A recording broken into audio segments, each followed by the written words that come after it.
Women's Business Center presents The Edge Roundtable Discussion, brought to you by Indigo PR and Atlas Electrical and Air Conditioning. You have to really work at it and just say, I am in charge of my destiny. But how do you do it? Like when you were running the campaign, that you get to that point, the votes come in, and you're looking and you're like, I didn't make that goal. Like I didn't realize that dream or that goal, not knowing that right there, right next to you is going to be the success that was waiting for you to begin with. That was your path.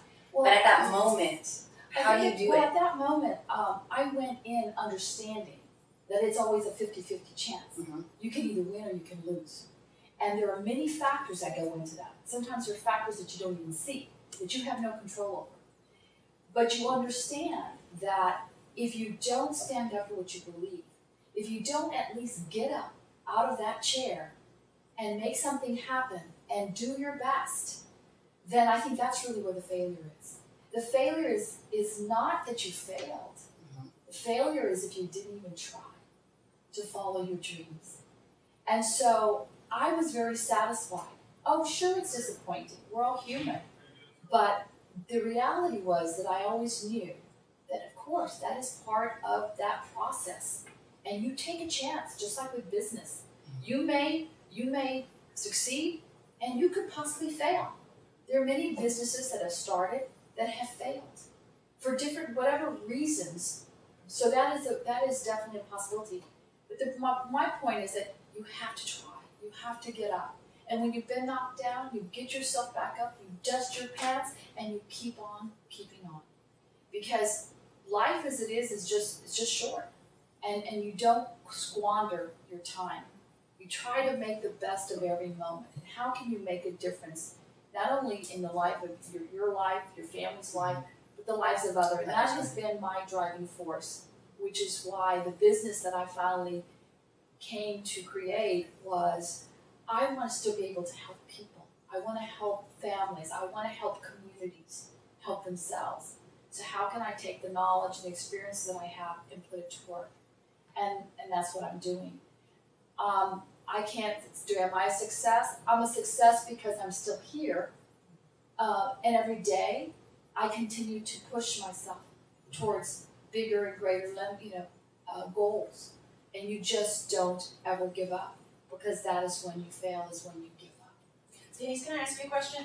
You know, when you went through that process and you didn't, win the campaign that you were going for, was it just all about winning the campaign?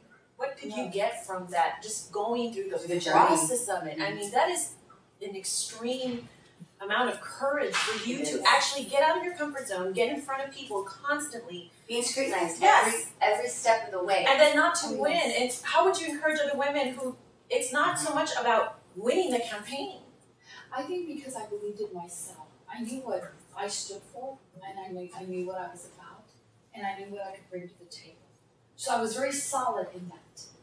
I was actually never intending to run. I was encouraged to run by friends. You know, you need to run. They saw that in you, right? I'm trying to become a businesswoman. So I switched gears for a moment. And when I did a lot of, you have to really stop.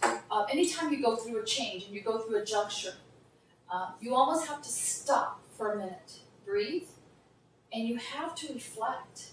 And you have to make sure that, you don't just get up and start running. You have to take a moment to stop and reflect, breathe. And you know what? The message all of a sudden begins to come as to the direction that you need to take. And it becomes, your mind clears up and you know that you need to move in this direction.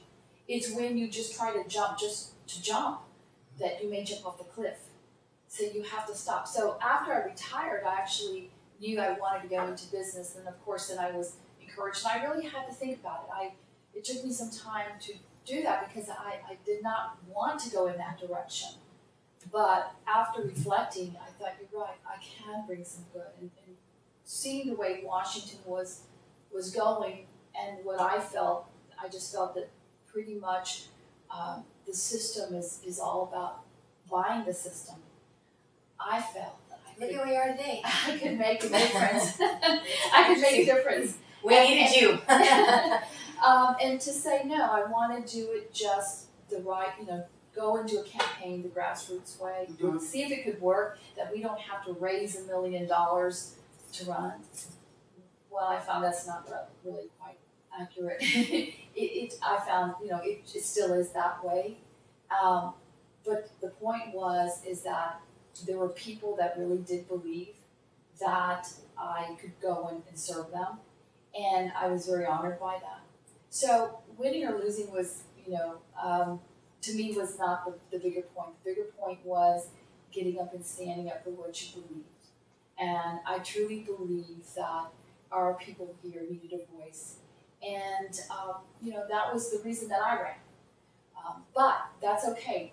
Hindsight, so what you do is when failure does come, and I can't say that it was failure. I mean, people say, well, did you fail at the campaign? And no, because the one thing that I didn't lose was my values and what I stood for and everything that I believed in.